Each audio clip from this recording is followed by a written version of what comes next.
Novinsky. Here.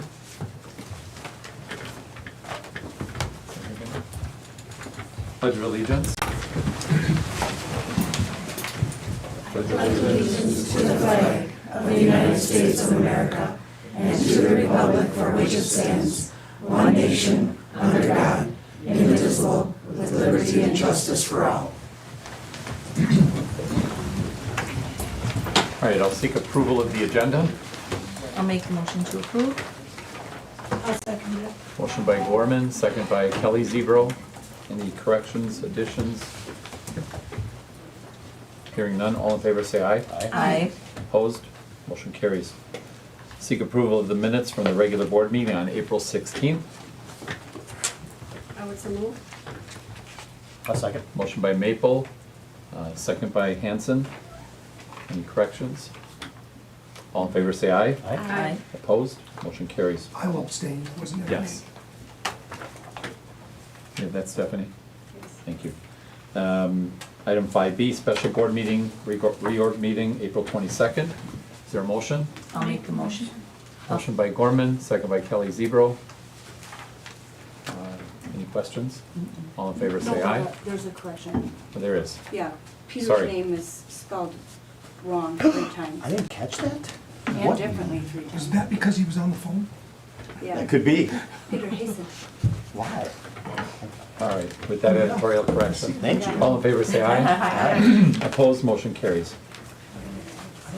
Item 6, student board member report. Good evening, everyone. Lately at Mosinee High School, the seniors pulled a prank on the school. On Friday morning, the entire school was filled with sticky notes and colorful balloons. It was a pleasant surprise as the seniors are excited to graduate this week and head into their new lives and bright futures. I'd also like to note that the seniors did pick up their messy prank by the end of the day. Currently, the Student Senate is holding elections for next year's class officers. Many are excited to hear the results and be a part of the team. Similarly, the student body was very pleasant with how prom went. It was a beautiful old Hollywood theme with red carpets and twinkling lights. It was a very fun night for all who attended. Spring sports have been going great so far for each sport. The track team is coming up on regionals soon with many fast runners, far throwers, and high jumpers. Currently, the girls' varsity softball team is undefeated 18-0. The girls are currently ranked #1 in Division II and hope to continue their streak throughout the season. On the academic side of school, AP testing has been taking place over the past 2 weeks. Many students have been preparing for their tests, and I've heard many students are very confident in their scores. To wrap things up, I'd like to say thank you to the board for having me as a student representative once again this year. I am very grateful for this opportunity, and I have enjoyed reporting on the student body for the past 2 years. This will be my final meeting with you all, as my journey as being the school board representative has come to an end. Again, I want to thank you all for your kindness and support throughout the years, and I look forward to seeing you all throughout the community. Thank you so much. Thank you. Thank you.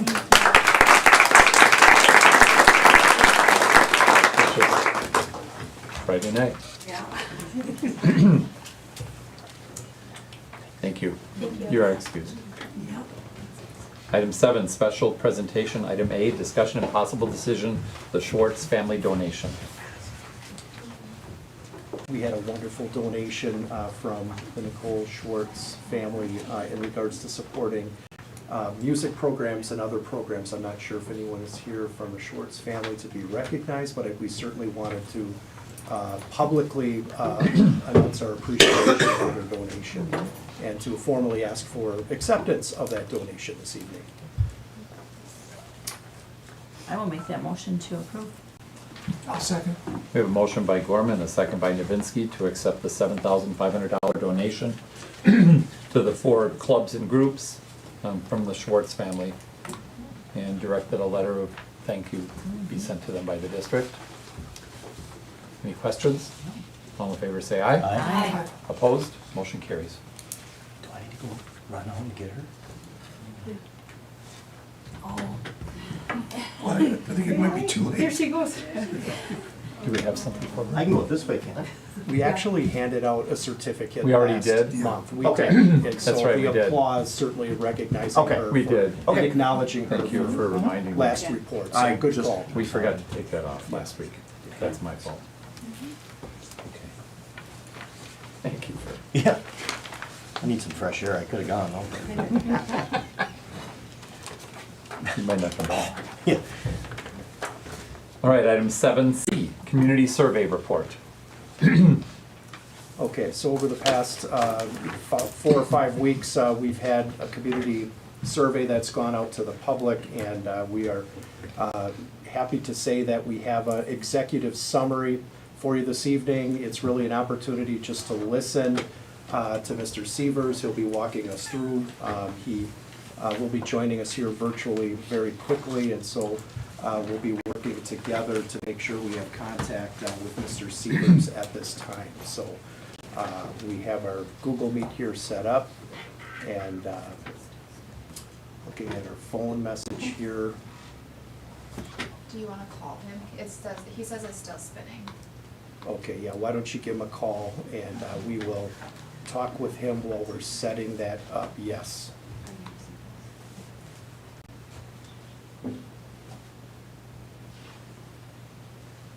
So while we're setting the stage here again, so we'll walk through the information, it'll be just an overview, we can all digest that information, then at a future meeting, we can certainly talk through, discuss what we see with that survey and to plan next steps moving forward. Mr. Wade, will we get a hard copy of the results? I mean, are they gonna actually present the hard copy? And we'll go through a presentation, this is the presentation, and yes, hard copies will be available for the board members. Thank you. And the public as well. Good question. Great, how are you? Good, I see your Google Meet is still I'm sorry, I spinning. missed that. What was the answer? Yeah. Are we Okay. Yes. hard Are you okay Yes. if we just talk to you through Yes. the phone then, and you can kind of explain the results?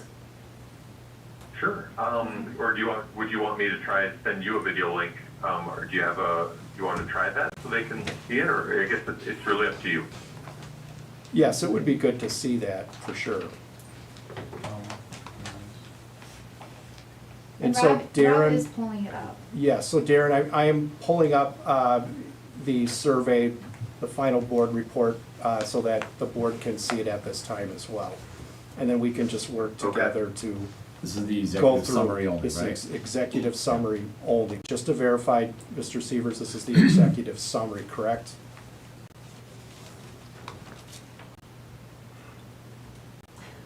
Darren, could you just verify that what you had sent to me and what I'm sharing now with everyone is the executive summary, correct? Yes, yes, Yeah. I'm sorry. I can barely hear you, Oh. Rob.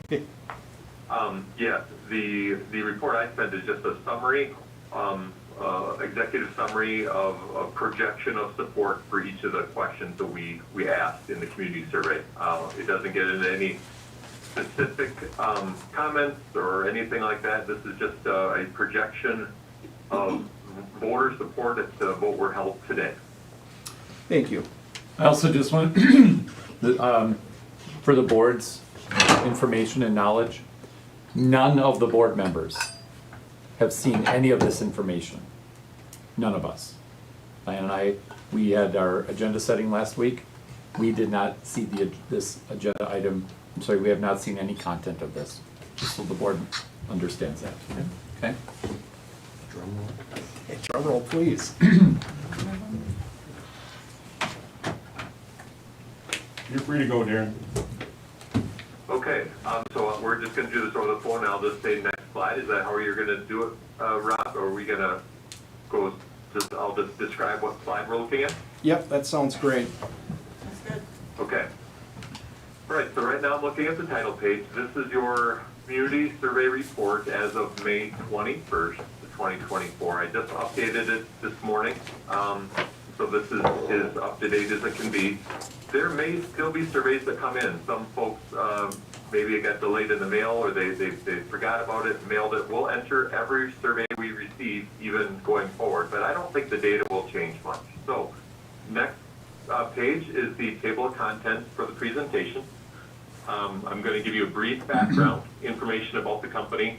You're familiar with us, so that'll be real quick, and then we'll get into the gold-colored sheets that are the respondent information, which will be very interesting for you to understand, and then we'll get right into the results and analysis, and I'll take any questions that the board has. So, next slide.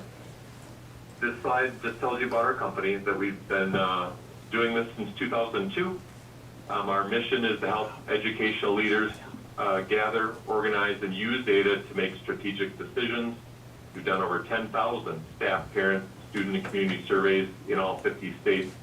And we're about to top 1,000 districts that we've helped navigate the strategic planning and referendum planning, like we're going to talk about tonight. So next slide. Here are your results. So your survey deadline was April 29th, 2024. As of this morning, we have 1,285 total respondents. That gives you a response rate of 19.9%. Pretty good. With a margin for error of plus or minus 2.79%. So when I give you a projection of voter support, keep in mind that margin for error. The margin for error goes down, obviously, the higher our total respondents are. We've done some projects this spring for smaller districts where they only had 400 or 500. Their margin for error is more in the 4 to 5% range. But yours, you had a good response. Our company average is 17 to 18% response rate, so you were above average, which is really nice to see. Any questions about the response rate? No questions, Darren. Okay. Yeah, Brad, don't be shy. Just tell me if there's no questions. I'll go on the next slide. So the next slide You bet. is a very important one. It breaks out the ages of your respondents. So we kind of look for two key areas. We want to see, is one of the larger areas your parents? Well, 35 to 44 tends to be some of those prime parenting years, and that's your second largest area. The other group we watch for very closely are the 65 and older population. A couple of reasons. They are very, very regular voters, very committed to the voting process. They're also on a fixed income, so they're very sensitive to any new taxes. So they're a population that we like to gauge. Are they paying attention to the survey, and are we getting their feedback on the survey? Because they will vote. Well, 28% of survey respondents are of that age. Just for your curiosity, I looked at your census data. 16.7% of the Mosinee school district are 65 plus. So they are overrepresented in the survey, which is good because we know that they've got a big presence in these survey responses, and that's good to know since we know that they will most likely vote in November. Next slide. Is your primary residence in the district? 91% of respondents said yes. 9% said no. Now, the natural question you may have is, well, how can anybody be a non-resident? I thought we only mailed this to residents. Well, that's not entirely true. We did email the survey out to staff and parents. And some of your staff do not live in the district. They work there. And so the survey is very important because it impacts their working conditions, but they can't vote. Same thing with open enrollment parents. You may have families that choose to send their kids to Mosinee rather than their home district, and they can't vote. And then you may have property owners, some people that have a second home or a vacation home or Airbnb. They can't vote either. So going forward, the only data that we will use to study it and give you projections tonight will be based on the 91% that said that they live in the school district. Next slide. In which municipality do you live? So in talking with Rob and previewing the results with him, in his opinion, this is a very accurate distribution of the population, 36% city of Mosinee, and descending from there, town of Mosinee, town of Knowlton, etc. So we study this because sometimes maybe there's a pocket of concern because maybe a municipality just passed an internal tax to just their town or their village.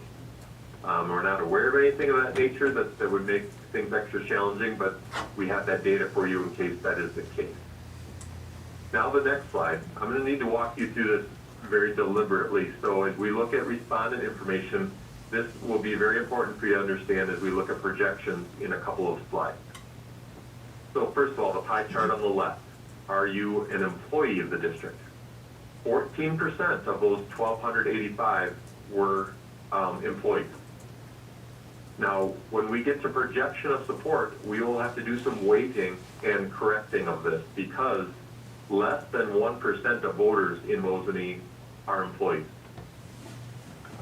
And so we don't want the staff, even though they're engaged and they're paying attention, we don't want that to overly bias the voter projection more than available voters could show up at the polls. They are less than 1%. They barely move the needle at the polls compared to the rest of the population. Also, parents. 44% of survey respondents were parents. Your parents are paying very close attention to the decisions that you're needing to make based on this data. Well, parents are only 25% of the eligible voters. So we have to account for that and weight our projections accordingly. So that'll be coming up in a slide or two. Next up, very important slide for you to understand and for Rob and district leadership to understand as you disseminate back out to your public what your next steps are. How do you like to receive school district information? The blue bar are your parents. Again, 25% of your voters. They want an email. They would like to learn on Facebook, Messenger, or through the website. The purple bar are your non-parents and your non-staff. This is a critical group for any referendum support because they are 75% of voters. 3 out of 4 voters don't work at school and they don't have kids in the system, but they need to support whatever tax increase you may be proposing. So that's the group that we need to communicate with extra thoroughly and that we need to be on board with whatever decision you make. They look to the website. Wherever possible, they look at email and Facebook. I would suggest, and I talked with Rob about this, maybe a devoted newsletter. You've got a new mailing list through this whole process. Once you decide what your next steps are, you had a great response to the survey. Whatever next steps you take, it'll be important to communicate out to your voting public. Again, 25% are parents, but the other 75% are non-parents, non-staff. That's the group that you'll need to know what you're thinking, what you're planning. Any questions about that? We're all good. Oh, go ahead. Was the Mosinee link, the school district newsletter that we send out every, was that measured? That was not measured. Okay, thank you. Darren, you can continue. Okay. Okay, next slide. Funding to support operations. This is the next slide, the blue slide, is a screenshot of the 3 options that the district put in front of taxpayers. One option, $3.7 million, which would have the district a little ahead financially. Option 2 would maintain almost all programs and update materials at $2.95 million, and then option 1, $2.05 million, which would maintain most programs and services. So we tested those 3, and on to our findings. So the next slide is going to be a lot to take in. So I'm going to do my best, particularly over the phone, to walk you through this. So the critical point with any referendum question is 50% plus 1 vote for the vote to pass. So we've got that orange dotted line right through where the voter support landed for all 3 questions. Again, we'll start from the bottom and work our way up. Staff had 35% support for the 3.7 million, and then you added another 23% that were to that 35 that were willing to support the 3.7, which also meant they'd be willing to support the 2.95, and so on. So staff were in the 2.95 camp, and parents not far behind. They were right in that medium green 2.95 level. But as I told you, The most powerful group of these three, non-parents, non-staff, because it's 3 out of 4 voters, couple of key points for you to see. They landed on the upper third range of only a smaller referendum. And 31% said no referendum at all. So as I talked about, we're gonna weight our findings, and we'll do that on the next slide. So what we're gonna do is add together the support from the parents, again, staff, less than 1%, they don't really move the data. So we're gonna look at the parents and the non-parents. And we're gonna show you on the next slide what the weighted support would be for option 2, the 2.95 million. So that has 59% support from the parents. So we multiply that times 0.25. Darren, I want to make sure, we're looking at the same information. Right now, I have your additional analysis graph Yep. or chart up. That's Blue the one. 25%, Additional purple analysis of 75. Operational referendum support. You bet. And then there's the red, yellow, and green percentages at the bottom. Is that right? Well, additional analysis, operational referendum support, and then you have population assumptions. Is that the right slide, or do you want me to go back one Yes, to your? that's the one. That's the one, Got it. sir. You bet. Got you it. bet. So that's what I'm looking at. So what we did is we took the support of option 2, which was the 2.95 million, and added the parent support weighted and the non-parent, non-staff support weighted. And we project, if the vote were held today, only about 40.3% support for the $2.95 million question. And Darren, this is super important. Could you, I'm gonna go back a slide. Can you connect the dots between the colored graph and getting to this 75-25 split? I'm gonna go back to. You bet. Got it. You bet. You bet. So what you need to do is you need to, and again, because staff are such a tiny handful of voters, we just set that data aside. We want to know how they feel because their barometer.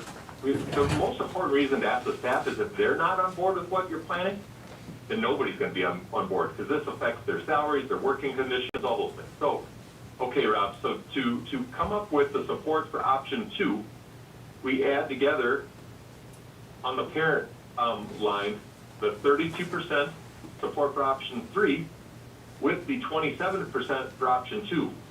Because that means they'll support 2.95 million or above. So that's where you come up with 59% support for option 2.95. Okay. That's very helpful. Does that make sense? Yes. And then you do the same for non-parents, non-staff, 14 and 20. So then when you go ahead to the next slide, 59 and 34, but weighted by 0.25 for parents, 0.75 for non-parents, non-staff. That's where we project out. And we've been using this formula for years. It's been a very reliable formula for us, that 75-25 I think we're missing a slide assumption too. of non-parents, non-staff, and parents. We project out 40.3% support for the $2.95 million question. So if you go back to that same table again, then we look at the light green, the 2.05, and you add the 30 for parents, 32 plus 27 plus 13. I think. Yeah, Darren, just to interject here, what we're looking at is the PDF that you had sent. We're thinking perhaps the PowerPoint that you would put on live, maybe we're missing just a little bit of information, just right? I'm looking around the room. I would agree. Reading the What's, room. what's the page after the purple and blue ones? We'll talk Yep, about and I'm some gonna of go these. to the next page, Darren, and it goes right to the facility projects. Yeah, so I'm going back and forth between the one that says which operational referendum would you support, that has the Okay. 3 bars with that orange dotted line right across the 50% line. Yep, And then the next one where we weight those findings. We don't have anything on the PDF version of that on the second one. correct. Oh, There's no reference to the 40% number. okay, Rob, do you have any means to project anything in that room? Well, you have the other document, right? You have the PowerPoint also, correct? It might be on there. Okay. I thought I so- saw 2 documents attached. to the email. I think Correct. that's gonna be very important for them to see Yeah. that in order Right. to really make sense of data and to understand where we are, It's projecting the right data. on that one, not, That one. I don't know, This is what I clicked on. it's not the same, is it? This is what I. or if you, Just if you have any means. Hello? we're looking. Okay, This is still the, Same thing. Same thing, maybe the PDF has this is the, the, Darren, this is the I'm gonna PDF, check right? the other attachment that you had with the PDF, just to see if it might be in there too. or do you have your email right now? I could send it to you right this it's moment. both, it's 24 pages on, Darren, it's, both documents are 24 pages. Yeah. How many pages do you have of what you're looking at? I have 24. So I So think we after it said says 40% funding to support operations, it gives the three amounts that were in the survey, then the next one is kind of a. Oh. Oh. How did that pop? Your Did we figure it out? your other Adobe comes through. link, Adobe comes through. So please proceed. Thank you, everyone, thank you. Okay, go ahead, Darren. So, where would you like me to start? Because I want to, this is complicated stuff, I want to Yeah. be sure I explain it well for you. You bet. It's Let- 40% reference. Yeah. So that's at the bottom there, an additional, Yeah, right right there, here. the weighted support. Yep. So weighted And blow it up there, support. please, Okay, Yep. Okay. for those people in the back of the room. so I'm looking at slide 12. Yeah. Yes. So option one, which is the 2.05 million, had 72% support amongst the parents, so we multiply that times 0.25. And it had 45% support amongst the non-parents, non-staff, so we multiply that times 0.75. So right now, we project plus or minus that 2.8% margin for error, that you're right at that coin toss, 51.8% support for the $2.05 million operational referendum No that education. would maintain almost all your programs in service. Couldn't do some of the maintenance things, you couldn't do the reading and math curriculum, but you'd be able to maintain the district largely with that amount. And then, if we go back to that one slide prior, where we say, okay, what about that yellow, the smaller referendum? Well, when you add all those supports across parents, non-parents, non-staff, we land in the 63.3% support for something smaller. So the question the board may have for me is, well, what is smaller? Well, we gave three amounts, and that's where we stopped, but I would tell you that there's something to be said for maybe you come back at 1.8 or 1.9 million. You get slightly below 2 million and show us a couple $100,000, maybe $150,000 decrease from the 2.05. Our speculation is that you'd have even better support with something slightly smaller. What is encouraging is that only 10% of parents on that previous slide said they wouldn't vote for any referendum. And 31% said that of the non-parents, non-staff, they wouldn't vote for anything. So we think there's room there for you to be supported at 2.05 or maybe just a skosh smaller. So I'm going to pause there. Any questions from any member of the board about the operational data and our projections of support as they stand today? No questions at this time, I Darren. have a question. Oh, one question, yes, sir. By What, well, I have a by the question. Darren, we have one question. way, sure, please. This is a survey with no educational information or quote campaign being pushed out by the district. Correct. Does the result change when that occurs? Yeah. And to what degree? We don't have a specific measure, but what I can tell you is, as we stand here today, the only education we've done, and honestly, you're asking a brilliant question. The only education you've done is our survey, but largely that's why we are hired. We don't sell referendums, we don't politic referendums, we educate about them. So we've explained what Mosinee's up against in our survey and asked their opinion. What I would tell you is, right now, So here's where I can tell you within our company history. Right now, we counted everyone, if you go to that slide 11, where the gray bar shows you the undecided, not sure, I need more information.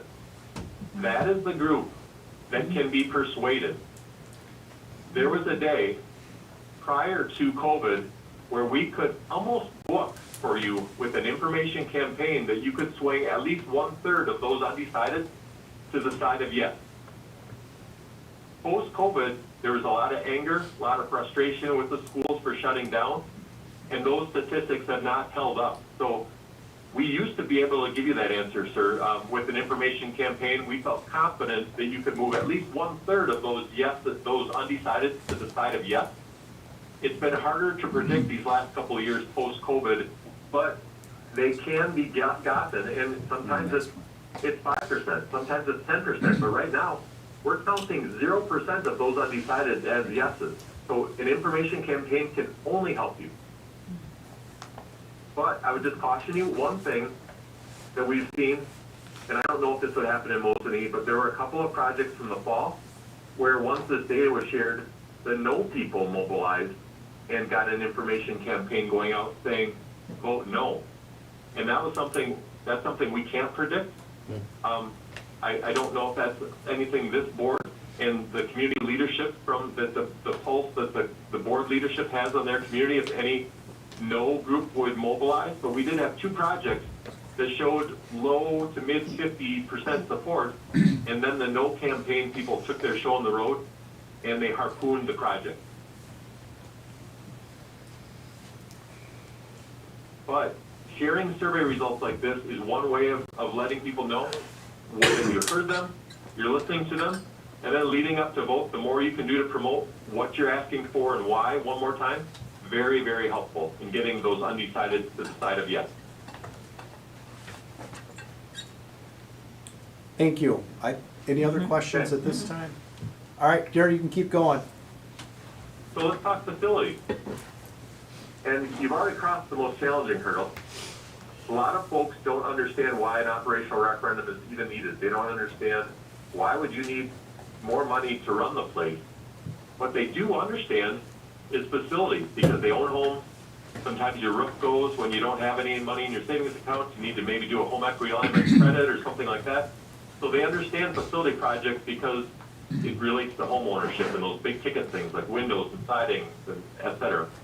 So we educated them on the different facility projects that are being considered. So on slide 13, kitchen and cafeteria, 10.9 million. Secure entrance, 2.4. Career tech ed, 7.9. The next slide, we talked about technology infrastructure. Very, very unseen, but very noticed piece of a school budget if it doesn't work. Fiber, connectivity, servers, switches, 1.3 million. Locker rooms and classrooms, 4.3. And then gym expansion, and that would have served also as community shelter for 11.2. So we asked them to rate them. They saw the cost, and we asked them to rate them on level of priority. The next slide. We asked them to rate them on a scale of high 3, medium 2, or low 1. What we look for as a company is typically we prioritize things that are above 2, so higher than medium. And you had 2 projects that your community said they definitely valued above medium, 2.14 each. Career and tech ed and technology. Shows that your community really understands some priorities right now. You can't run the school without technology, infrastructure, and right now, we all know this. We're short of kids, young men and women going into the trade and skilled workforce. So those are 2 that were above 2. Another one that I would look very closely at, very close to 2, is the secure entrance and the high school office, district office combination, that domino effect. That was almost 2. And then slightly below that was classrooms and lockers. Further down from there, the kitchen, cafeteria, and then the lowest priority item right now is the gym. So what we do is we take these priority ratings, and then we cross-reference them with the next question. Next slide, slide 16. We tell them, summarize for them all the scope of money that's being considered. And then the next slide, slide 17, we do that same exercise of how much money would you support? We lay out for them everything, 38 million, all the way down to a base plan of 14 million, light green. And just like the operational graphic, or something smaller, yellow.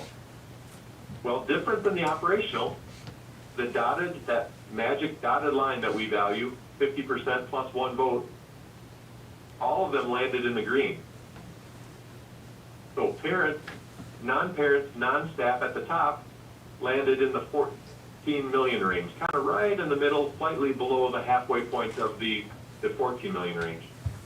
Parents, however, landed in the lower end of the $30 million green. And staff, interestingly enough, they landed in the upper range of the 22 million. So what I'm going to do is show you the levels of support on the next slide for the different dollar amounts.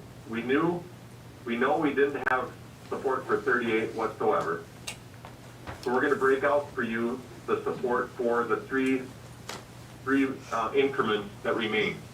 30 million, again using that same weighted approach, landed at 34%. So really no shot there.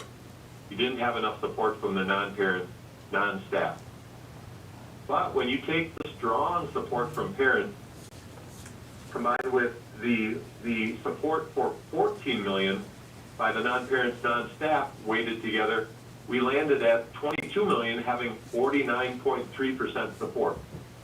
So real close to that margin for error, or actually within the margin for error.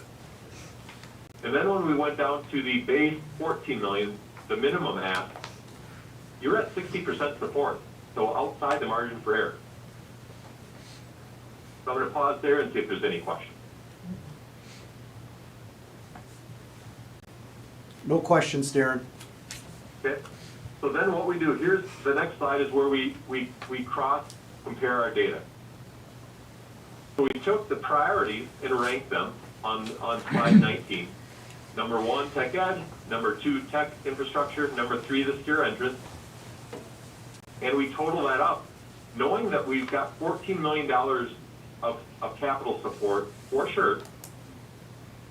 And we total up, what were those other 3 projects that scored the highest? Well, they land at 7.9 plus 1.3 plus 2.4. We're at 11.6 million. So we feel as if the vote were held today, you would have support for 14 million, or another way of looking at, you for sure, we would project have support to do the career in tech ed, and statewide, tech ed is scoring wonderfully. Sports, very similar to what you're seeing here, last place like your gym. But tech ed, people are valuing it and willing to put their tax dollars to work for tech ed. Technology, safety and security, almost always has support. So that level of project, you for sure have the dollars to do per your survey, because they said they would support up to 14 million at a 60% rate. Where we get a little gray, a little bit in that coin toss area, is if you wanted to extend it one step further and take care of those locker rooms and classrooms, that'd be another 4.3 million. That would be 15.9. That is in that kind of maybe range. And this is where you as a board and district leadership maybe need to think about how far are we willing to chance it as far as what we put on the ballot. We know you could get the first 3 projects done, but once you get beyond 14 million, we don't know where that line is between 22 million and 14 million where they would support it. There's a big gap there, 14 to 22. So a person could say maybe we could do the locker rooms and classrooms, but we would feel confident you could at least do the first three projects. So that's how we prioritize funding support with priority of projects. Any questions about how we got there? All good. Okay, sir. So then the last 3 slides, we asked them how things are going in the district. on a scale of 1 to 4. 4 being 1, great being 4. True median on this rating scale is a 2.5. So as we look at how the staff, parents, non-staff feel, these are where your score is landed. And what we try to do as a company is, this is a lot of data, all of a sudden, all these scores. Well, we try to skim and look at what areas are below 2.5. 2.5 is your median, that's average, an average rating. And the areas that are significantly below 2.5 are all in the area of managing funds appropriately, which is not entirely surprising, because this is how they're wrapping up a survey on all kinds of needs financially. So I think that's almost always the case. You're asking them about money, you're asking them, how do you think we're doing with money? And they're in the mindset of they must not be managing money very well, because they really do the poorest on that, which is, again, kind of a mindset. But they're willing to support you to a degree with both of the apps, the operational and the capital, which is nice to see. So the next slide, we take all that data and we average it out across staff, parents, non-staff, and delivering a high-quality education, highest scoring area, 74% gave you a good or a great for an average of 2.88. Communication, looks like they'd like to see maybe a little better communication, because that was at 58% good or great for an average of 2.5. And as I just alluded to, managing funds appropriately, only 36% gave the district a good or a great, average at a 2.1. But then, building pride in the community, second highest scoring area, 64% gave you a good or great, 2.72. And that tells me that there's enough pride in the community that that's where the support is coming from. They're proud of their school, they want the school to do good things, and so they're willing to support you financially. So then the next slide, we call it our net promoter. We ask them, on a scale of 0 to 10, how likely would you be to recommend the district to a friend or family member? Which is quite honestly the best compliment a district can get is to say, hey, I would send my kids or my friends or family to that school. Your score came in on a scale of 0 to 10 at 6.36. That's well above the average score of 5. And we track this data, and those that score, once you get into the 7s and definitely in the 8th, referendum success compounds exponentially. So it's nice to see you above 5, and that's another indicator that you've got the community support if you're to put something on the ballot. So then slide 23 is what we call our what did we learn? Well, we learned that an operational referendum of 2.05 million is within the margin of error. A smaller operational referendum would likely be supported if the election were held today. Other major points. A $14 million capital referendum would likely be supported if the election were held today. A $22 million capital referendum is within the margins for error. It was around 49, plus or minus 2.8, indicating the district could consider a capital referendum somewhere between 14 and 22. And then that takes us back to that slide of consideration, number 19, where we talk about how far down that list of priority scope items the district is thinking about going. So that's where we stand, and the board member that asked a good question before about information campaign, that's typically where we wrap up. That's where we stand today without any information campaigns other than our survey. So we hope that data is helpful as you decide your next move, decide what or if a resolution is written by August 26th for your November election. And I'd be glad to take any and all questions on this summary report.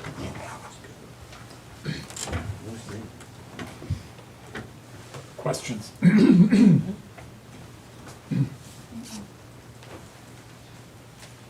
Had we ever done something similar to that in past referendums? Have we? Yes. And they were right, because it didn't pass. Can we push The numbers, above? Diane, they went above what was recommended. You guys went above what? It would be like us going to 25 or Going 30 to million here, 30. or 3 million under operational reference. Right, We didn't follow the survey. Okay. correct. Because the belief was the informational campaign was gonna be more effective than it was, in part, right? But we can talk about that when it's time, Right. right? So, Over the summer. one closing comment I would make, I couldn't hear what those questions are, but early on, right when we were actually just interviewing with you to be hired, we talked about our 94% success rate as far as predicting voter support. What I would tell you is, we would say, when we take into account margin for error and all those things, when we talk about, we would be 94% accurate if you were to put a smaller referendum than 2.05 on the ballot, maybe something like 1.9. And if you were to put $14 million worth of projects on the ballot for capital, we would stand behind that 94%. That's the data that we stand behind. What we can't guarantee and feel confident about is if you don't listen to the data, maybe do a different dollar amount than what the results that we provided tonight show you. If you put 2.25 million on the operational, we would say all bets are off because our data didn't show that. If that makes sense. Right. Right. It does. Thank you, Darren. That was some of the internal conversation on that exact point. Yeah, our motto on that closing slide, we say we measure what matters, but inside the company, we kind of talk about this before these presentations. We say, listen to your data. You took the time and spent good money on the survey. So whatever the community told you in these slides of projections, use that data. We've had districts, I'll tell you a little side story. We had a district that showed very good support for 22 million, and the board said, gosh, let's try 24. Well, it went down in flames because the community got very angry and said, we told you we would support 22. We didn't say we would support 24. So there is resentment that why did you survey if you weren't going to follow the survey findings? So can't stress strongly enough that the whole slogan, listen to your data and let that guide you. Thank you. Thank you, Darren. Thank you. Have a good evening. Invariably, if you have any questions, Rob, shoot them my way. Yes. Maybe after we sign off here, I'd be glad to take any questions. And thanks for all your support, Michelle, Steve, Rob, and board. This has been an exciting project, and it was a pleasure working with you. So have a good night, okay? Thank you, Darren. Okay, good night. Any other discussion before we move on? Just to clarify my question, so we're gonna get this presentation in the next couple of days? You have it. I give you permission to send out. Right now, you'll get that email to you, the paper format. Great, thank you. And if Darren has any more, because he said he's going to continue to make updates as surveys may trickle in, then I just ask that we still keep getting the updated information. Yes. Okay.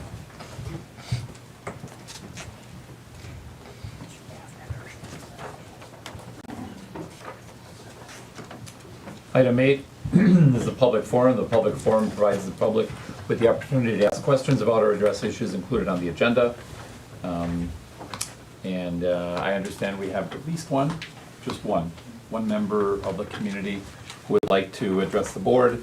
We just ask that you give us your name, your address, and the topic that you wish to address the board about. Mr. Kramer? Mr. President, my name is Werner Kramer from 2150 East State Highway 153, Bethlehem. Thank you for this information, but do you think that's a kind of a distraction running both of them together, operational and capital improvement? I mean, you know, when you add capital improvement, you also add operational beyond the amount that you're budgeting for. So your referendum is for operational fund because you're short, which includes all your utilities and maintenance and everything else. So you're adding more burden to the operations when you're after an operational fund. In my view, watching a lot of referendums in the area, I certainly would shoot for the operational fund. And I agree with what they say, and I would sure try to really put some of these projects, I mean, they're probably legitimate, but I mean, I think in terms of overall, replies and the like, and the other thing is this here so-called, administration. Now, that has nothing to do, in my view, with education, where other ones do, like the boys and girls locker room, that thing should be in there. I could support that, but I sure can't support this administrative office moving it over there. The last referendum we had, there was a check mark on 4 items, and you know, moving the administration building over there went down like 70-30 that time. That was the lowest ranking reply on a referendum that did not pass, about 60-40.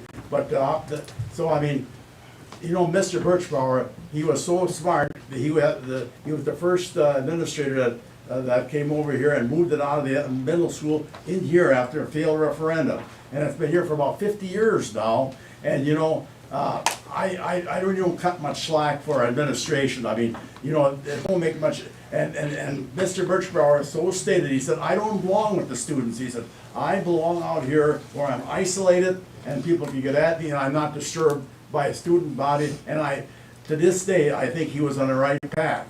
And I think, you know, to just say, well, we're gonna crawl in with the high school. It makes no sense at all to me personally, with my lifetime of experience.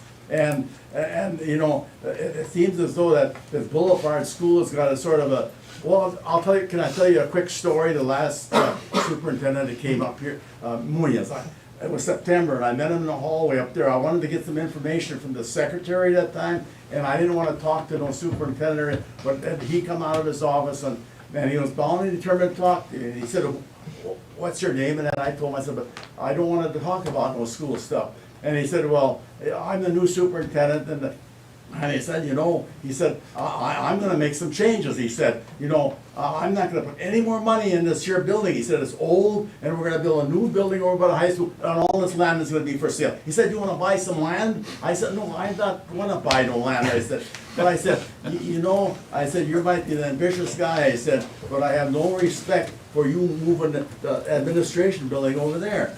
And then I topped it off with this and I'll quit. But I told him, I said, you know, is all the good things you're telling me about yourself, I said, I think you're just lucky that the Mosinee School District hired you. And we ended it sociably, and that's it. Thank you. Thank you. Thank you, Mr. Thank you, Mr. Kramer. All right, item 9 are the consent agendas. Seek a motion to approve. I'll make a motion to approve. Motion by Gorman, I'll second it. second by Kelly Zebro. Any items being pulled out? We'll have. Nothing pulled, the only comment was we just wanted the entire board to know that fund balance is around 30%. May I ask what it was before? The way our goal, I mean, that's right at our goal, but we. Like, what was it last year? Well, before we spent the $1 million to build the middle school cafeteria, it's about 34-ish. Okay. And then the board used that money and the federal funds, the COVID funds. What is the Wisconsin School Board recommendation? Is it 26%? Is it the lowest? Probably. Well, some have virtual. 25, probably.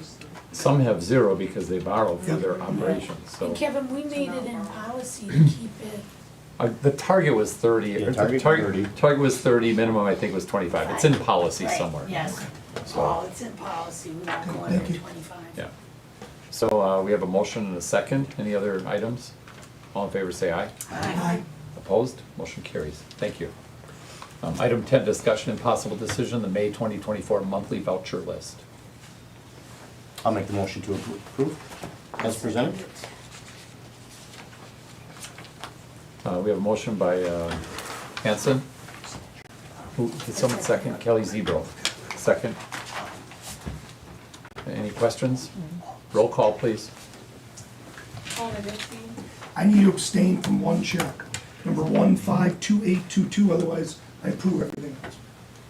Gorman, Yes. Hanson. Yes. Hermaning, Yes. Kaiser. Maple, Yes. Stankowski. Calandra Zebro. Yes. Kelly Zebro. Yes.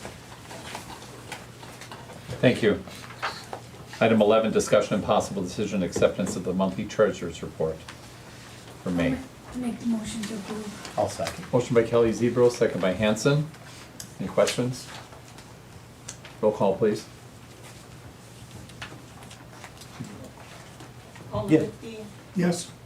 Gorman. Yes. Hanson. Yes. Hermaning. Yes. Kaiser absent. Maple. Yes. Stankowski. Yes. Zebro. Calandra Zebro. Yes. Kelly Zebro. Yes. Thank you. Motion carries. Item 12A, discussion and possible decision, the acceptance of the Mosinee High School principal's resignation.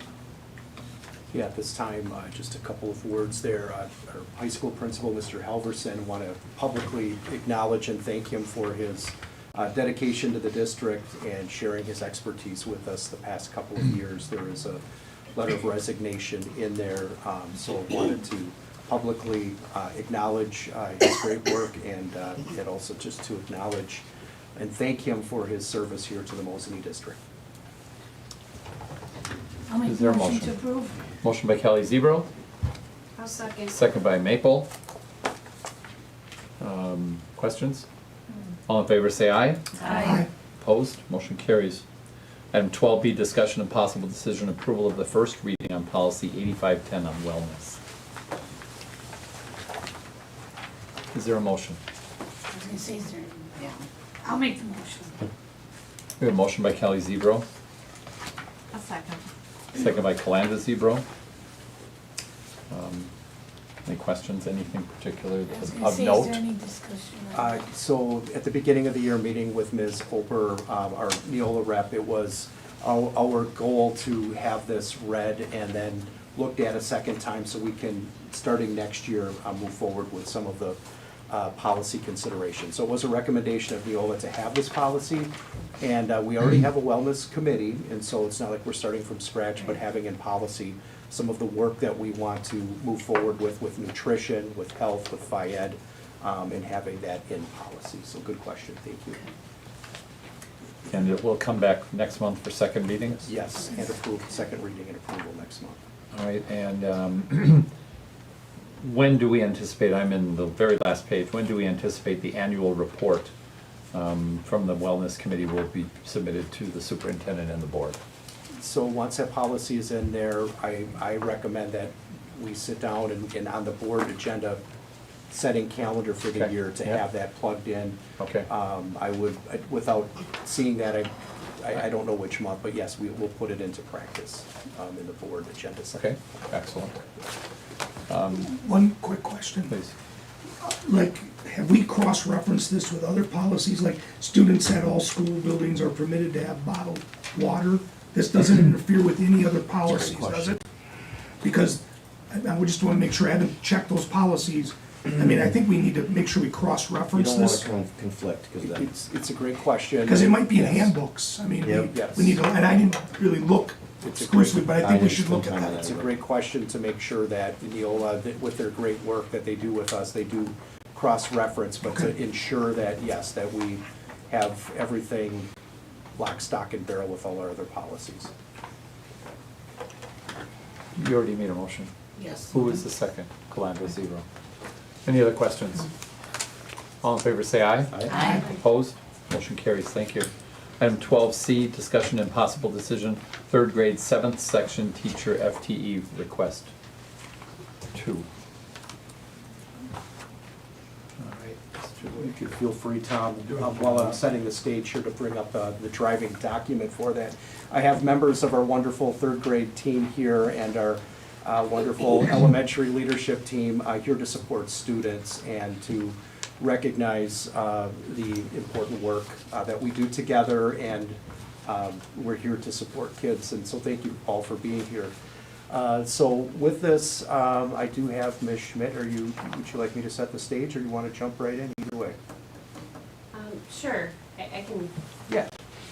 So in just bringing a proposal for a 7th section, 3rd grade teacher, in the proposal here, really looking at enrollment numbers of that specific class over the years, and we've had lots of conversation regarding policy and numbers.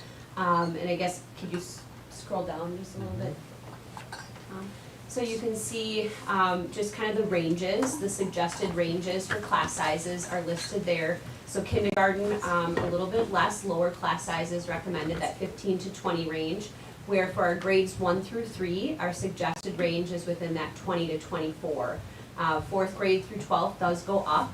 And if you look down at enrollment numbers for this specific class of students who will be in 3rd grade for the 24-25 school year, you can see that historically they have been a larger class. And so you can see in kindergarten there were 7 sections, in 1st grade we had 7 sections, in 2nd grade we have 7 sections, and now for 3rd grade, looking at enrollment numbers and even adding an additional student that has just enrolled, we are really looking at having higher numbers in that class, where we really believe that 7 sections would help us better meet the needs of the students.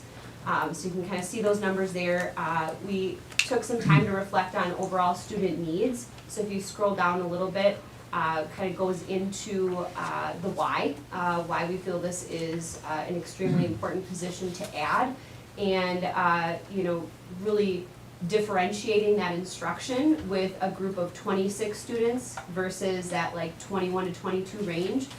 There's a big difference, and when you look at meeting the needs of all of those students, when it comes to behavioral, social, emotional, as well as the academic piece, we really believe that having that smaller class size sets our district apart from some of the other districts around. And so we went into district of choice. What do we want our district to look like when it comes to class sizes? And having that policy and that suggested range, if we didn't add that 7th section, we'd really be outside that number. And so keeping with our values of meeting our students' needs, we really feel like that 7th section is a necessary addition. Question for you, what is Yes. the ratio of special needs kids in that class? That's a great question. I don't have an exact ratio. I would say that. You can just tell me, is it higher, is it the I would average? say that it is higher, yes, but the thing around this, and this isn't just this class, but when you look at special needs, yes, I would say that there's high needs in that class, but also students who aren't, special education per se, but really need more that one-on-one to be successful. So, yeah. Is there a motion and a second, and then we can have additional discussion? I reviewed the staffing plan we've looked at the last couple months, the budget, it was in there. I fully support this. I'll make a motion to approve. I'll second. We have a motion by Hanson, second by Stankowski. Additional discussion. Okay, you said it was in the budget?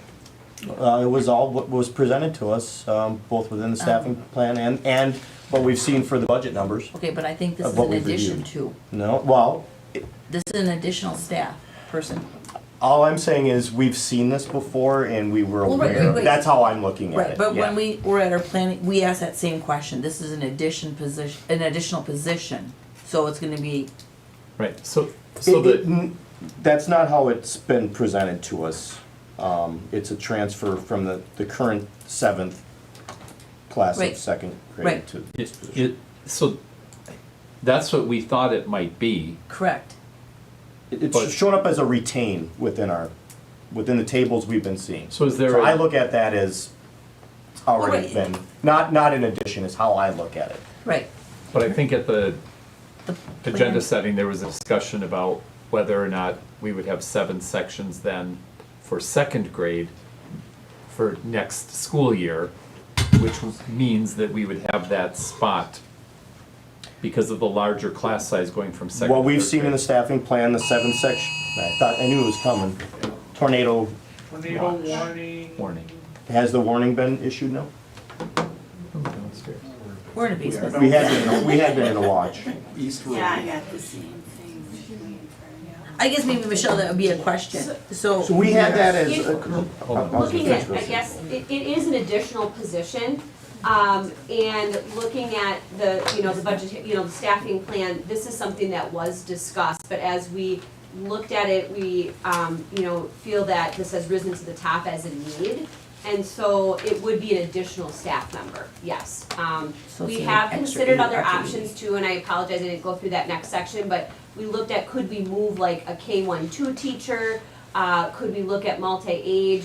There are, we do feel like hiring an additional third grade teacher is the best solution to meet the needs of the students. Right. And to add on to that, to clarify, that seventh section of second grade that said retain was used to replace a retired third grade, so that was already used. What I'm That's looking why at, this it is says a used. no for retain for the seventh section of seventh grade. Second grade. Second grade, Right. and then a yes for retaining for third grade. Okay, I'm looking at this as. Because the staff, the quantity of staff for third grade would follow the additional second grade position that was Right. necessary to keep the grade, the class size as low as that. Correct. Our current seventh section, second grade teacher is moving to third grade to That's fill a right. retired That's how it's been Okay. presented to So us. we're asking for an additional okay. position. Okay, But that's not if what it's I'm presented hearing to us. correctly, this is just following the numbers, correct? It has followed the trend Yes. over the Correct. years. Because of the Correct. larger class. Correct. We've For dealt all with their that years, before. they've had Yep. seven Yep. sections. It is for the bubble, but where's the funding coming from? Well, we're losing an expense at second grade and just Right. transitioning it to third grade. Right, Okay. right, but Well, it's, like like she said, Michelle but it's still an addition, Funding would have it's to an come addition from amount. Fund 10. Yes. So So it's from that additional perspective, funding. Yeah. Yeah, and the one that was cut from second grade, that was already used, those funds. Now, we have a balanced budget up until recent changes with enrollment projections. This would, we would have to cut somewhere else to fund this in what we were planning for next year. Something else would have to be trimmed. So is that- are the, so this is for the current second grade class, the kindergarten first, are those upcoming classes smaller? So the numbers for those classes would warrant the number of sections that we currently have. So no, we would not be able to cut from that. No, so there's no additional Well, teachers needed right, there. Yeah, that's not what I mean, but when they come up, now we're gonna have this seventh section in third grade, is it gonna be needed? In fourth grade? Or no? No. Are we gonna need When a the third third? graders move on. Are we gonna need are we gonna, I don't wanna use the word need. Is there gonna be, is it likely to be a request next year for a seventh section in third grade? Or is it a 1 year? Or it's gonna be like. It said in here that that they may hire for 1 year limited term, Yep. or, or it would maybe potentially follow, that person would for this year and then move to the fourth grade. And So- that's what I Yes, think yes. that's we So talked there's really Yes. a couple different options there. It could be a 1 year limited term Right. position for third grade. We anticipate meeting the needs of the students in that class would continue into fourth grade. So that would be a different option if we hired that person, anticipating they would follow them. In this sheet, we reference multi-age, and so it is a program that holds a lot of merit for many students, and so we, could, just giving a heads up that we could potentially look at this, not for this fall, but in the future, and that kind of a program would impact some numbers of FTEs at different grade levels, but not for next year. I think there's a strong appetite for amongst the board to retain our class size goal in policy in the quantity that is in policy. So, Ms. Stankowski. I support this. I say this personally. I've been in a first grade class with 25 kids and I never went back to that school, ever. Because what's gonna happen is if you don't take that seventh section, you're gonna come back to us in a couple months and you need someone else to help with behaviors because there's too many kids in the classroom where you could have had saved those kids and teachers a lot of headache from the beginning. I support this. I have a couple questions. Diane, did that come through the personnel committee then? No. No, you didn't see this? No, because of the budget. Okay. Because it would've when came it- through finance. Okay, that's. When it came to agenda setting, it originally was on both agendas. Yes. And a couple of years ago, we had a similar Yeah, thing, I don't that's why remember the I'm topic. asking, So we okay. decided to bring it to the whole board Okay, on topics gotcha. like this, rather than have to wait an extra month to flow Correct. from one committee to the That other. makes sense Right. to me, thank you, yeah. And one more question, Jolene, do we have any multi-age going on? Not at the moment. We did. Okay, I know we did. and I Right, know we that. did, yes, and that is something, like Rob said, it's something that we are definitely interested in exploring if that's an option down the line. We just feel with this current situation and the timeliness of it and needing to, move Right. forward with Okay. that. So it's always on the Yes. table, it's Yes. always possible. Yes, absolutely. Kevin, Michelle? Yes. I just wanted to bring the board's attention to when these students move to fourth grade, those class sizes in policy recommendations are a little bit larger. Yes, they are, that shows you Yeah. up there, right? Right. Okay. I know we're in a budget crunch a little bit, but this isn't direct spending on students. Yep. Right, Agreed, but where's the money gonna come from? that's what them to work that out. Well, that's also on us because it doesn't grow on trees. We have a motion and a second. Yes. Any other questions or comments? All in favor say aye. Aye. Opposed? Aye. Motion carries. Just me. Two, one.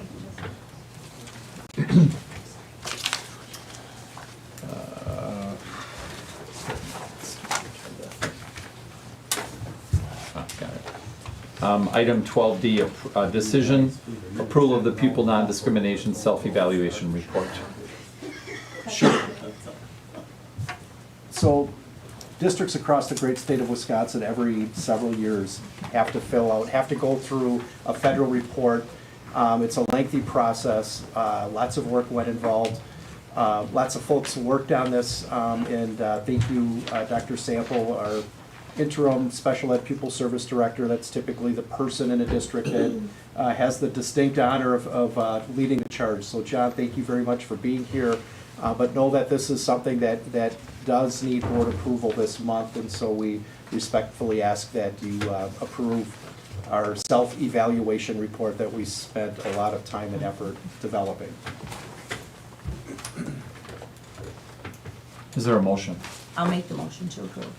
I'll second. Motion by Gorman, second by Novinsky, to approve the pupil non-discrimination self-evaluation report. Any questions? All in favor? Say Aye. Opposed? Motion carries. Thank you for your work on that. Thank you. for being here, John, appreciate it. Item 12E, discussion, summer school 2024 update. So we just have a brief update and just to see if folks had any questions. Ms. Schmidt, thank you, has been leading the charge, putting together summer school, a huge task, wonderful program. So just a couple of quick updates from Ms. Schmidt. So just wanted to take a moment and update on where we're at with summer school and what you can kind of expect with our offerings for summer school and really summer learning opportunities for the 24 school year. So if you want to click on that, please. So just to highlight when we will be holding summer school this year, we will be holding it June 10th through July 18th. So just 1 week shorter than in the past. We had put a survey out to parents, put a survey out to staff, and we feel like this is kind of the best compromise in meeting the needs of all involved with the program. It will be run Monday through Thursday, very similar to last year where we had kind of that half-day programming. Our summer school is for our K through 8th grade students. And then we have some early learning opportunities for like an extended school year for our early childhood, as well as some high school options. We have a driver ed program that we offer that runs during this time period, as well as credit recovery options for our 9 through 12 students.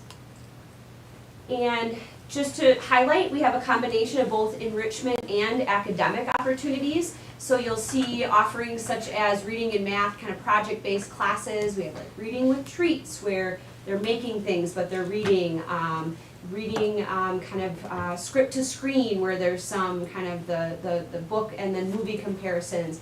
Math in action. We also have a lot of outdoor options, so we can enjoy the outdoors during that time. We have a forest class that we're offering for some of our older students, as well as outdoor game options. We have some music and art components, as well as kind of that STEM, the building, creating, making opportunities, like Legos and things like that. Some science and social studies offerings, and physical activities. We've got dance that we're doing this year, which is pretty exciting, as well as like baseball, softball, volleyball, so all those different sports opportunities as well. You will see summer school taking place at Mosinee Elementary School for our earliest learners. There will be that extended school year opportunity for early childhood, and then the summer school classes for kickoff to kindergarten, so preparing them for kindergarten. So those are our current 4Kers that'll be joining us to get ready for kindergarten next year. And then we have fun in first grade, so they're preparing for first grade. And then we're trying something new this year called Fun for All Abilities. And so these are students that might need a little bit more one-on-one support, but they'll be doing a lot of those academic and enrichment opportunities, but just kind of staying with their class, so not as much transition. So opportunities that really meet their needs. And then at the other building, at the high school, we'll have our 2nd through 8th grade students, and so these we call our choice classes, and so those will be kind of a rotation of classes for those grade levels, as well as some of the other offerings there that you can see, such as credit recovery, speed and strength, driver education, then of course swim lessons is the big popular piece, so we're excited too that fills up right away.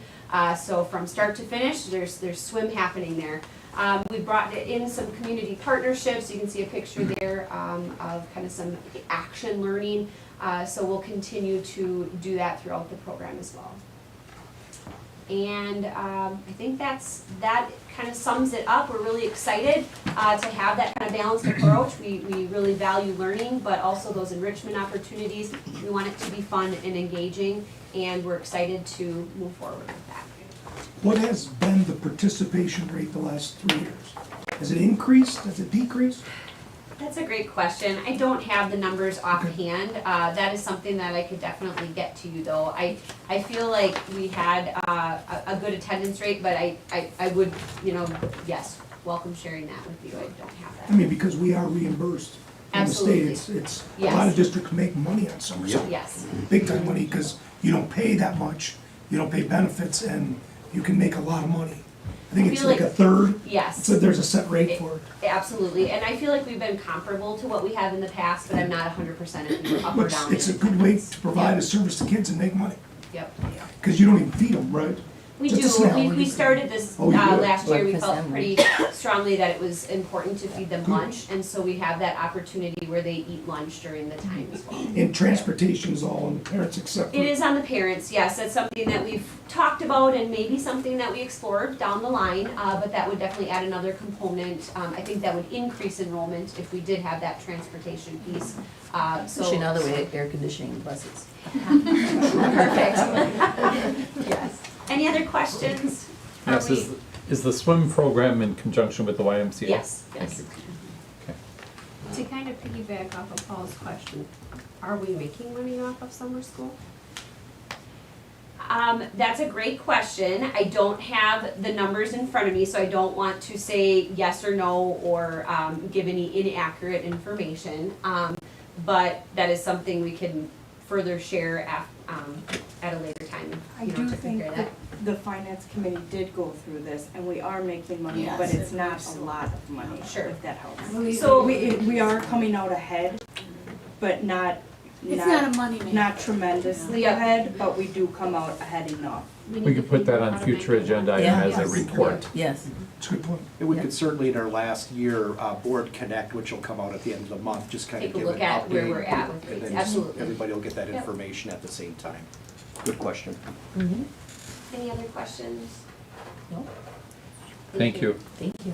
Thank you. Thank you. Have a good night, be safe. Item 12F. A lot of summer school teachers. Well, and third grade. True. That's most of them. I got a lot of them. Sorry. Oh, man. You don't have any personal issues. 12F, board member participation in graduation. Mrs. Maple is going to be attending, and either Peter or I will be also attending. I don't I'm like sorry, that as well. I'm sorry, I should have mentioned handing out diplomas, that's what I meant to say. But there are others of you who are planning to attend, I know several Okay, of you. so Jessica and Peter, or are you? Yeah, Jessica I and don't know Peter or yet. Jessica and me. Okay, He's okay, got a last minute. Wait and that might find change. out. Yeah. it's all right, you can wear your suit again. Yeah, I know. I We don't were have talking enough about time that to get earlier. it dry clean. I can't get it dirty on the way home tonight. Can't drink coffee or something. Get stuck. I'll Probably limited to water. So if it starts pouring rain, I can't go. You'll get an umbrella. Yeah. Okay, Peter. Okay, good to know. All right, item 12G, discussion and possible recommendation, community use of district facilities fee schedule update. So this, yes, this was something that was in committee last month, and we decided to have this at full board. Ms. Brown is here to answer questions and to walk through the schedule here. Thank you, Michelle, for being here. You're welcome, you're welcome. So, this document on the screen is telling you the reason why we're charging fees for facility use. State statute 120.13, parentheses 19, allows the district to set up community funds for items that are specifically for the community, not just for students. Students can participate, but it's open to the whole community. Along with this, the district should not be using Fund 10 general fund dollars for things that are for the community and not part of the educational program. So in keeping with that, we were looking at, as came last month, updating those fees to try to recapture the cost of operating the building when it is open for community use, those specific areas. Down here, the fee schedule has 3 different fee groups: in-district nonprofit, in-district for-profit or out-of-district nonprofit, and then out-of-district for-profit. Waiver of fees. District policy allows the board to approve nonprofit district booster clubs to use the facilities at no charge. This has been ongoing for years. This will continue with the next fee schedule, or any updates in this one, I should say. District-sponsored booster clubs can submit an annual request for fee waiver, as could other nonprofit groups that we wanted to allow to use the facilities. What this fee schedule would allow us to do, though, even if you waive the fees, would be to charge Fund 80 for those costs that are for that rental. Michelle, as far as booster clubs being able to use the facilities at no charge, do you know offhand, or can the booster clubs charge money to participants? Participants Or to keep, spectators. Well, that, Right. Right, and that is something that currently, what I've seen is that the booster clubs maybe are holding like a fundraiser, an all-day tournament. They have not been paying fees. okay. That would be up to the board's discretion if you wanted to make a change in that. Maybe there's specific events that you do want just to be So like charged our for. adult music band people, they probably are not a booster club, but they could apply for the waiver because they're nonprofit, correct? Because sometimes when it rains, they use the auditorium. Yes, they do. on Like community Tuesdays. band is what you're. The community Yeah, band, yes. they usually I play don't in think the they're a pavilion. approved booster club, but Right. you did say that there would be a waiver for There anybody. could be, and at the board's discretion or superintendent's, whether that is an Okay. item that we do want to waive the fee.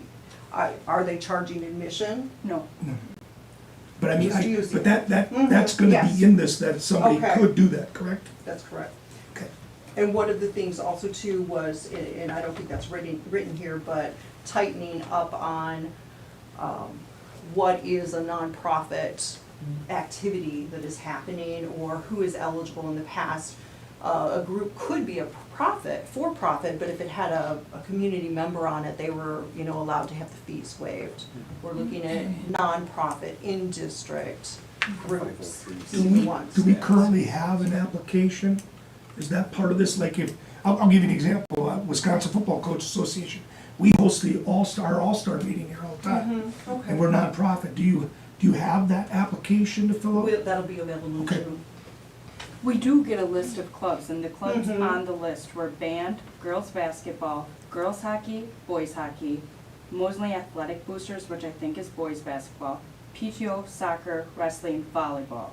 There are a lot of sports just within the school. That would be gymnastics, softball, baseball, track and field, cross country, swimming, silverblade. There's a lot of clubs, so if we're gonna hold to it, then that does need to be made, you know, certainly clear. You do need to apply for this because, I mean, we're certainly not charging the baseball to use our field, nor have we ever.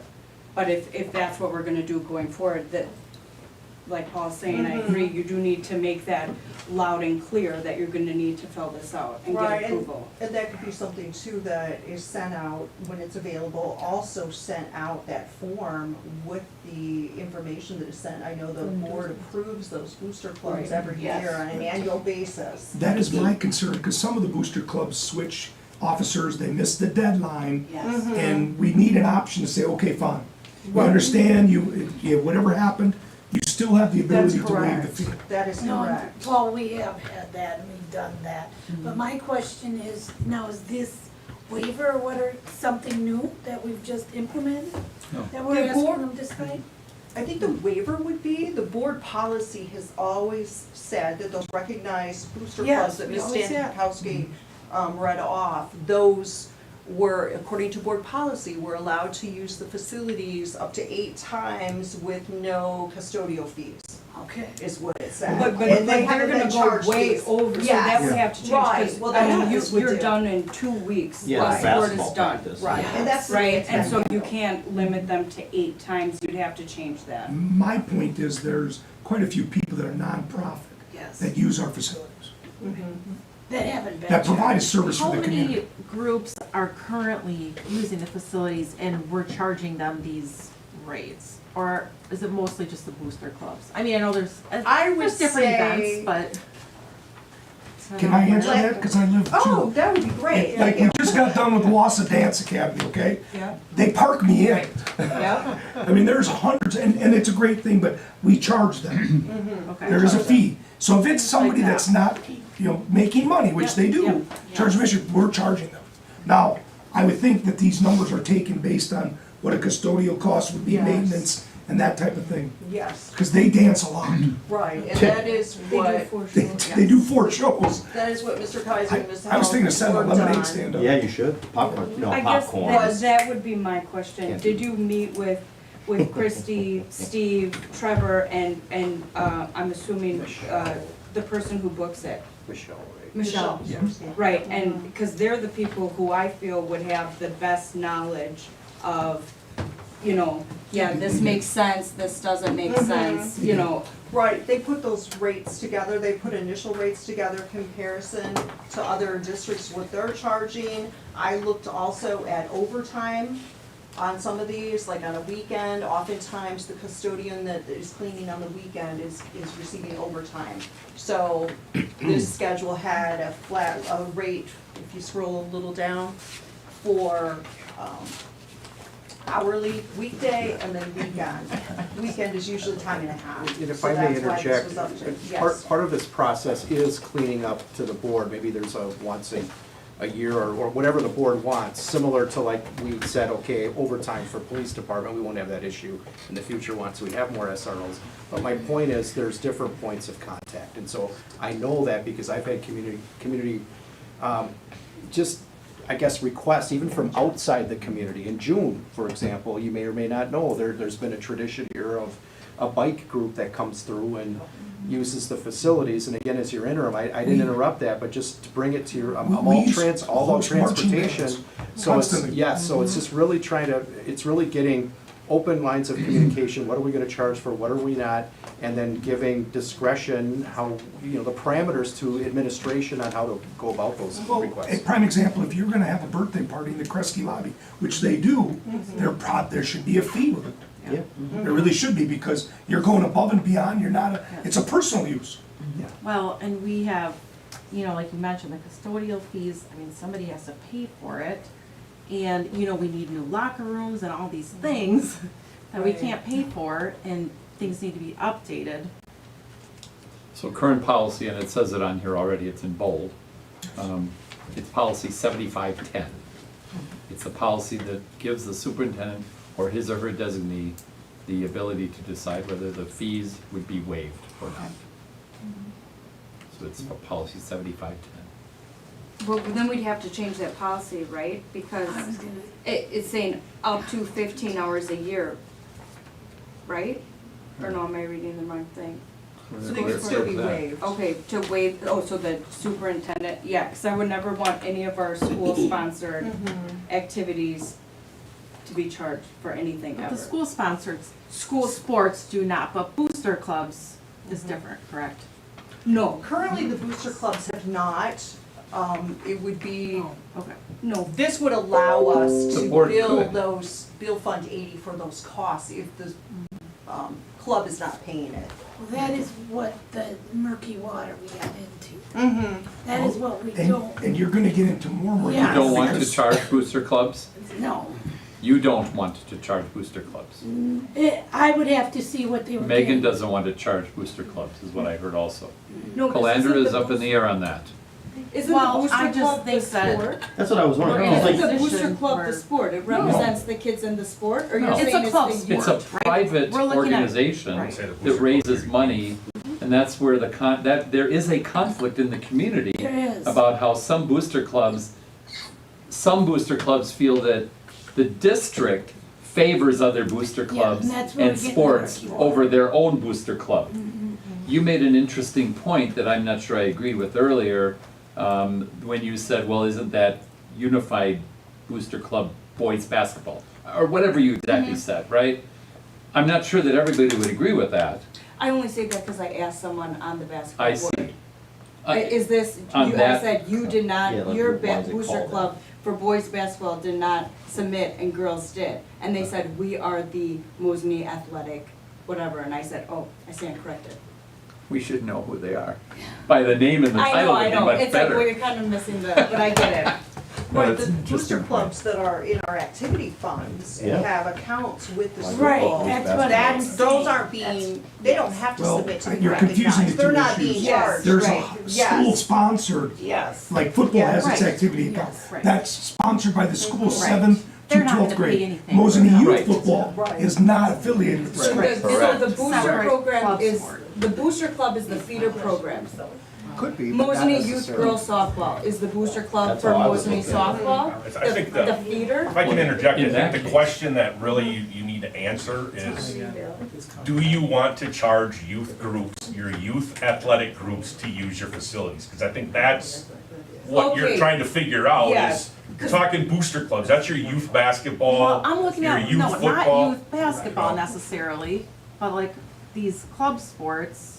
No, so that would be for profit, that would be in the Right. other, you're talking, let's say, we're talking about JBA Clutch. Yeah, It's a you're saying like, for-profit well, traveling. traveling Right, teams, but but like- not Mosinee traveling team.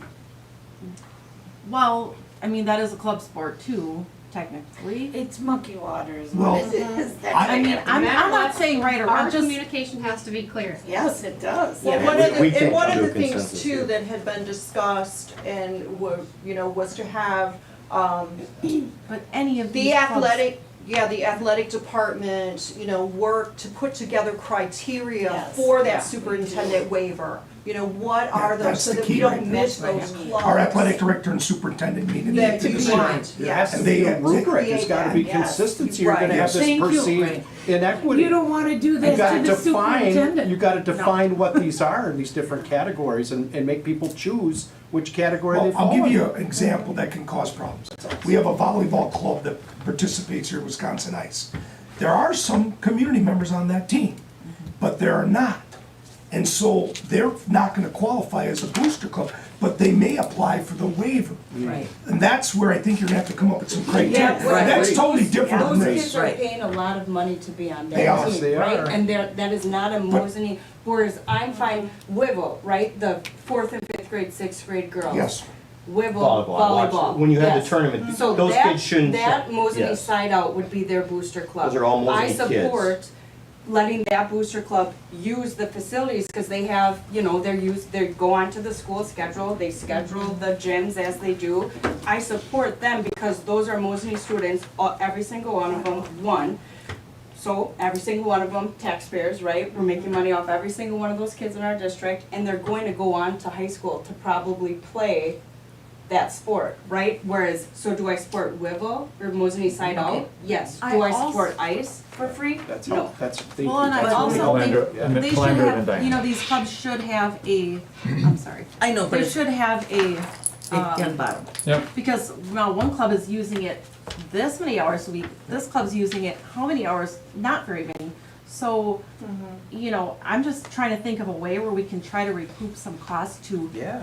we Yes. just got the, No to a we new just gym. got, no, Yeah. to new gym and no lockers. And we Gym don't have equals enough gym sports. space as it is. I Yeah. mean, how do we help point. with that? Your I don't know. answers are in the fee schedule. There's in-district nonprofit fee. Right. There's an in-district for-profit Right. or out-of-district for nonprofit. Then there's out-of-district for profit. If you're gonna, you want the wage, you gotta apply to the superintendent AD. And the form will be available in June. Diane? Done. That's exactly what I'm saying, we're going round and around, and it's on the recommendation. Yes. District-sponsored booster clubs can submit an annual request for a Yep. fee waiver. Yep. So we don't, that's it, they're asking us, they're giving us the recommendation, they're gonna have the fee waiver, they can review it with, like we said before, with Trevor, the other administrators, and go through it.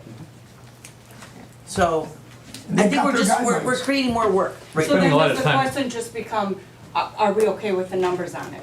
Are you okay with the numbers that are as presented? As presented. Well, yeah. let's get a motion on the table. Are you okay with it? Somebody make the I'll motion. make a motion to approve the numbers as As presented. presented. Peter Henson. Motion, is there a second? My phone's starting to go I will off. second. I know, I got Second by mine too. Calandra Zebro. Well, they're- I don't know, I'm kidding, but. We're in the basement. Any other discussion? There we go. Are we losing money? The taxpayers are We paying were. more money. Yeah. Yes, $0 you know, we for are. concession Yeah. stand. Okay. And it says that in So- the last 10 years, we haven't raised prices. So by increasing it to this, does that at least pay for Yeah, the like, lights?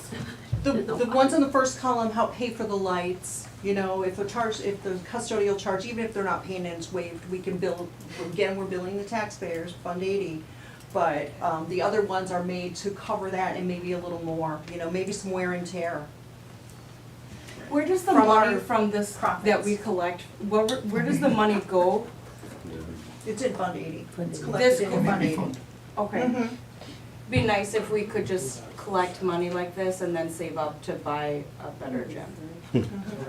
Or, Because you've paid or for it. donations. Yeah. I was at. $11 million. I was at Yeah. a large, Really, but. Especially when most of them are waived. We have a motion and a second. All in favor say aye. Aye. Opposed? Motion carries. Item number 12H, discussion and possible recommendation approval of the 2024 bus fees for paying riders. Again, in committee, we brought it out to the whole group for discussion. Yes. potentially. I think it's a good idea. Yeah, so, last month you had seen the calculation, if all students, who are paid riders were being transported on, individual, you know, like a couple of buses, there's 139 students currently that are paid riders. That would take, you know, 2 buses, that's not the case, but that cost would have been $687.05 per year for a spot on the bus that was holding 70 students. Our students are, these paid riders are added to other routes that are not full. So those kids get on a bus, it's not actually costing the $687 because they're not, you know, just on that individual route. I just told my daughter no My warning husband said I yet. have to come home now. My daughter's asking me, I said, there's no tornado warning Just yet. text me, he said you should be home. The current fee is $248 per year, and that, that is for a full paying family. There also, if a family qualifies for either direct certified through the state or for free or reduced, that fee is cut in half. The district is required to transport resident students who live 2 or more miles from their school of attendance or if they live in a hazardous area. We receive transportation aid for that required transportation. It's a little over 30%. Tornado warning. Okay. Here, Yeah. according to our emergency plan, everybody stays put, nobody's going anywhere. Yeah. Can't leave. Actually, no, I mean, there's a lot of windows. Yeah. They're like in the You go to an interior, interior restrooms. hallway, yes. Yeah. You could close the blinds. Good enough. Don't protect the glass. That helps. Does somebody actually have radar? I'm watching it. Peter's got it. I'm only seeing a severe thunderstorm warning, is there- is what I've seen. I have not seen us in a tornado warning yet. Me neither. Okay. Clark County has one? What? Only till 8:15. Okay. Western Marathon County has a Let's hurry tornado. up to help get some Okay. messages Yes. out. All right, That's Michelle, great. please continue. Currently, the district allows students who we are not required to transport to receive transportation for a fee of $124 a semester or $248 per family. The cost has not increased for years, even though transportation costs have increased. Tom, can you scroll up a little bit? On that, last month, the recommendation was just to, we put out there the $687 per student. That's quite steep. That's quite a jump from, a family paying $248. So the recommendation, coming forward is to change from charging a family fee to charging individual students, because at some point, those seats may cost, that $600 and some dollars. Reduce the semester and annual transportation fee for 24-25, so not to cause a hardship to families with more than one paid rider. So the individual fee, it's being recommended $80 semester, $160 annual per student. This again could be reduced for free and reduced families. The fee change would result in a family with 2 students paying an additional $72 per year. A family with 3 students would pay an additional $232 per year. Currently, in a family of 3, it'd be like $480 is what they would pay. For the Which is first not year. even double. For the first year, but what would happen after that? Did The you board just- would have, this is just for 1 year. Oh, This is okay. just, it wouldn't change unless the board changed it. Or Do you know, approved a do change. you know how many families will be affected by this? We have 47 families with 1 rider, 25 families with 2 riders, so that would be the ones paying the additional 72. 7 families with 3 riders, 4 families with 4. That cost would be $640 How a many year. with 4? Sorry. 4. Thank you. And 1 family with 5. That would be a cost of $800 per year. One thing to note, I did not do a comparison of all districts, but some districts charge $900 per student for one student, for the ride How when you're many, in the city. how many families with 2 riders, did you say? 25. And 7, With 7 families with 3, and that's how 4 much? families with I 4. get that. How much was the 7 families with? Yeah, I have a total cost if you'd like, but the 3 is $480. 480 they'd have to pay. Yeah, the 4, $640 per family. I get that, yeah. In looking at some of these, so currently, the district is charging, without any waivers, $20,832 for transportation. This changing, if we had the same number of riders and everyone continued to ride, it'd be $22,246 at $160 per year, per student.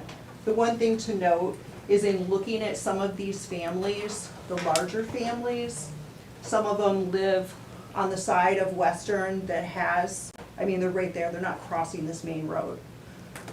Michelle, Several could of the you share age groups too with that? Yeah, okay, yeah, Thank you. Several of the families, their youngest student would be a 5th grader, up to 12th graders, so you might see a family of middle school and high school's kids walking together. It's not small kids. I think one of the large families is an open enrolled family that lives quite far out of the district. They must be meeting at a stop. Or somewhere else. So. So under this proposal, the families with 4 and 5 students could I just confirm? Mm-hmm. You have in your fourth bullet point, what a family with 3 students would pay. So it's 232. So the additional ones, for 4, they'd be at an additional 160, and with 5, Yeah. they'd be 160 more on top of that, is that right? Yeah, so the. Just making families sure of that's what four- the proposal is. Yes, the family, if that is the proposal, the board could, And presently, the family is paying 248. that is correct. One last question, and I think it, only because I'm not quite understanding. I'm wondering, is this a typo? It says 114 here, but That your is a quantity typo. shows 139. That's a typo. That's Thank you, from just last making month, sure. Yes. It's okay, that happens to me all the time, so, okay. Well, discussion, Diane. Well, the only question I had is, you know, families are used to paying the 248 per year. Yep. So because we have such a greater number of family members between the 1, 2, and 3 range, would it be more of a beneficial not to change the cost, but possibly for people with families of 4 plus more, increase that cost slightly? So does it cost more to pick up one kid?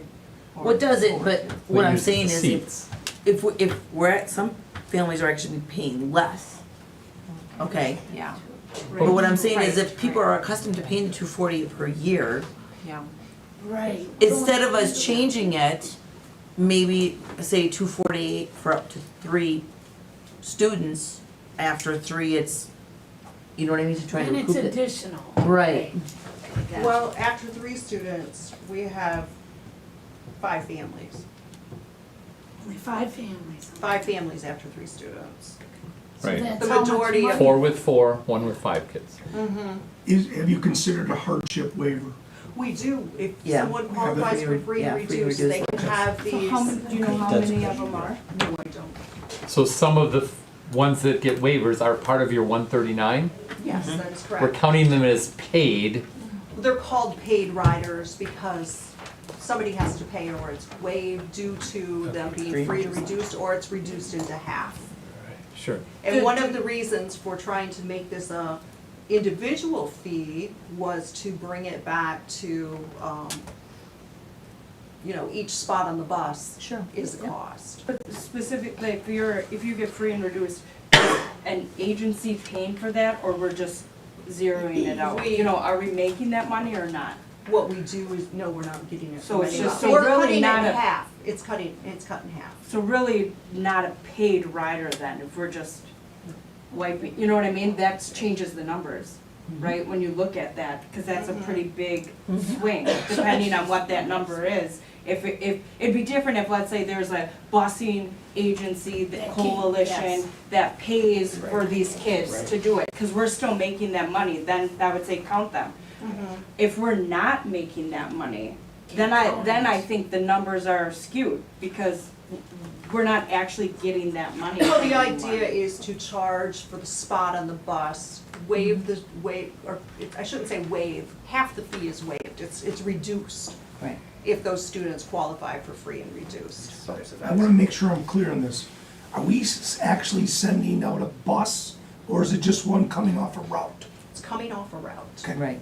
If we were to the place, if we were getting our routes for some reason at some point in time, it may work out that routes would be Right, full so without paid that's a riders. good point, that's a really good point right And there. so realistically, Diane, you know the information on this. What would be the cost difference if we did have to send out a bus? You know, I mean, it would be humongous, right? Right, because right now. Well, that's this cost on the top Right. sentence. Yeah. See, my only question is, We have no cost could at we be present. opening up a door to allow more students now to ride because we're actually bringing the Right. cost down? And incur more cost because now you're not gonna have room, Right. because families are only gonna be paying Right. 160 for Right. one child. You're one step forward, 2 steps back. Right, But if there's, and that may be something too, that if there's no room on a route, they don't. well, We don't add a it is in route policy that way to- right yeah. now too. I just want to make sure we all have the If right there is no room in the information. bus, it's first come, first served. Thank you, got it. Yeah, and this new proposal is not meant to recoup every dollar we're spending. It's meant to start a path towards each individual student there being a charge for that student, so that when you have to add another spot, that cost is being recouped. This is a, I appreciate I'll describe this as a better report than last month. Thank you.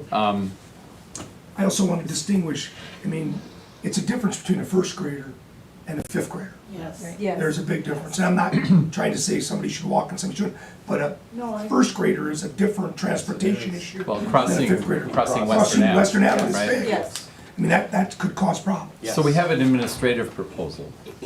Is there a second, is anybody interested or willing to make a motion to approve this proposal where the family of 5 students would be asked to pay $800 and the 4 families who have 4 would be asked to pay $640 for transportation? And then 47 would see a reduction in their cost. Is there anybody interested in making a motion to support the administrative proposal?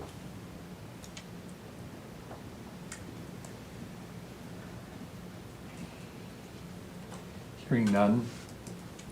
I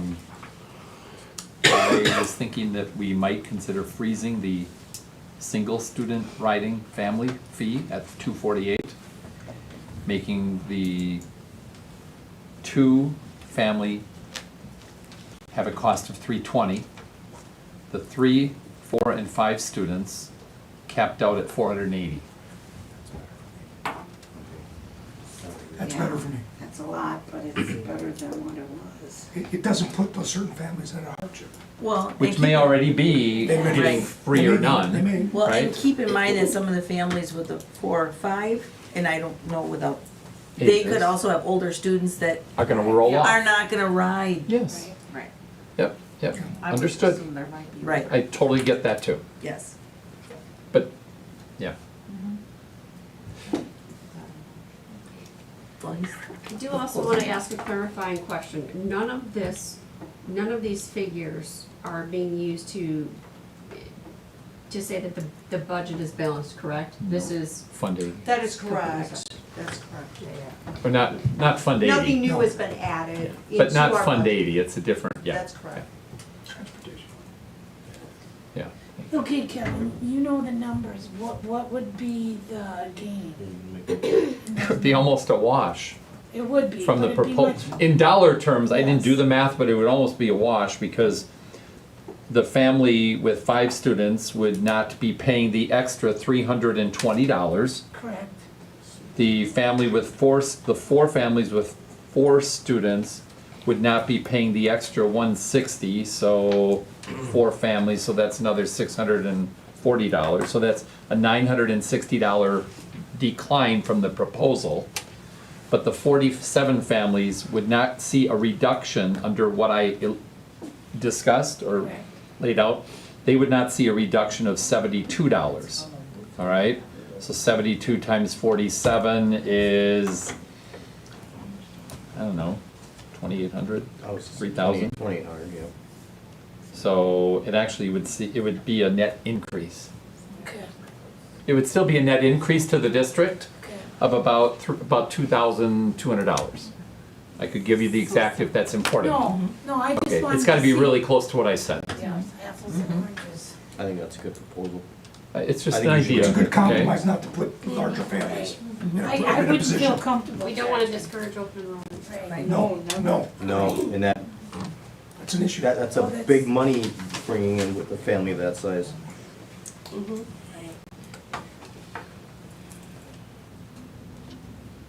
So Peter, do you wanna make the motion?